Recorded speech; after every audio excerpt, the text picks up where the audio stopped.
আসসালামু আলাইকুম বন্ধুরা, আমরা এসেছি রূপপুর পারমাণবিক বিদ্যুৎ কেন্দ্রে। হার্ডিঞ্জ ব্রিজের নিচে দাঁড়িয়ে আপনাদেরকে রূপপুর পারমাণবিক বিদ্যুৎ কেন্দ্র দেখানোর চেষ্টা করছি। আমার উপরে রয়েছে হার্ডিঞ্জ ব্রিজ, যা পাকশিতে অবস্থিত। পিছনে রয়েছে রূপপুর পারমাণবিক বিদ্যুৎ কেন্দ্র, ডানে রয়েছে পদ্মা নদী।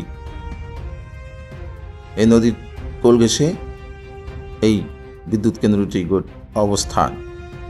তারা দেখতে আসবেন, দাওয়াত রইল। খুব কাছ থেকে আপনাদেরকে এরকম কেউ দেখাবে না।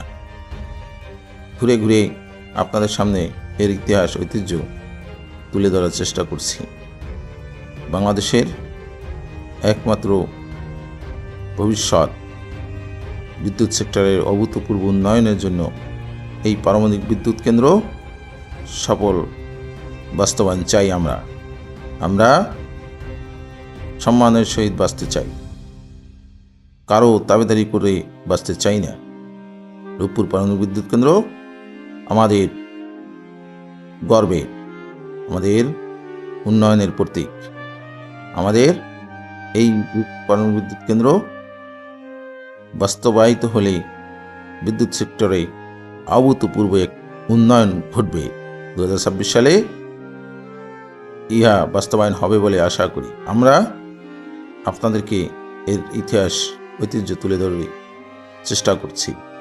পারমাণবিক বিদ্যুৎ কেন্দ্র হলো একটি তাপ বিদ্যুৎ কেন্দ্র, যা তাপ ব্যবহার করে জল বাষ্পে পরিণত করা হয় এবং সেই বাষ্প টারবাইন ঘুরিয়ে জেনারেটরের মাধ্যমে বিদ্যুৎ উৎপাদন হয়। পারমাণবিক চুল্লি, নিউক্লিয়ার রিঅ্যাক্টর, এটি মূল অংশ যেখানে নিয়ন্ত্রিতভাবে পারমাণবিক বিভাজন বা ফিউশন ঘটিয়ে বিপুল পরিমাণ তাপ শক্তি উৎপাদন করা হয়। স্টিম টারবাইন তাপ শক্তিকে জল বাষ্পে পরিণত করে এবং উচ্চ চাপে বাষ্প স্টিম টারবাইনকে ঘোরায়।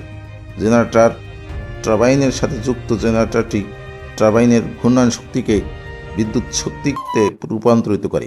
কন্ডেন্সার টারবাইন ঘোরানোর পরে বাষ্পকে ঠান্ডা করে আবার জলে পরিণত করে যাতে পুনরায় ব্যবহার করা যায়। রূপপুর পারমাণবিক কেন্দ্র 2.4 গিগাওয়াট শক্তি সম্পন্ন। দুটি চুল্লি 1200 মেগাওয়াট সম্পন্ন। রাশিয়ান রাষ্ট্রীয় পারমাণবিক শক্তি কর্পোরেশন, যা রোসাটম, এটি নির্মাণ করেছে। বর্তমানে কাজ চলমান। 1961 সালে প্রথম নির্মাণের উদ্যোগ নেওয়া হয়। 1962 সালে ঈশ্বরদী পাবনার পাকশি ইউনিয়নের রূপপুর গ্রাম, যা পদ্মার পারে, সেই স্থানটি নির্বাচন করা হয়। এই প্রকল্পের জন্য তখনই 260 একর জমি অধিগ্রহণ করা হয় এবং আবাসিক এলাকার জন্য 32 একর জমি অধিগ্রহণ করা হয়। 1968 সালে রেস্ট হাউস সহ কিছু কাজ শুরু হয়। 1969 সালে 200 মেগাওয়াট বিদ্যুৎ উৎপাদন প্রকল্প পাকিস্তান সরকার বাতিল করে দেয়। 1971 সালে দেশ স্বাধীন হওয়ার পরে 1972 সালে বাংলাদেশ সরকার 200 মেগাওয়াট বিদ্যুৎ কেন্দ্র আবার শুরু করেন। 1977 থেকে 1986 সালে মেসার্স সোফ্রাট্রম কর্তৃক বাস্তবায়নের যৌক্তিক বলে সিদ্ধান্ত দেওয়া হয়, কিন্তু বিভিন্ন কারণে চালু হয়নি। 1987 সালে জার্মান ও সুইজারল্যান্ডের দুটি কোম্পানি কর্তৃক 300 থেকে 500 মেগাওয়াট বিদ্যুৎ উৎপাদনের সুপারিশ করে। 2009 সালে 13 মে রোসাটমের সাথে চুক্তি হয়। 2012 সালের 19 জুন পরমাণু শক্তি নিয়ন্ত্রণ আইন পাস হয়। 2013 সালে 2 অক্টোবর তৎকালীন প্রধানমন্ত্রী এই বিদ্যুৎ কেন্দ্রের উদ্বোধন ঘোষণা করেন।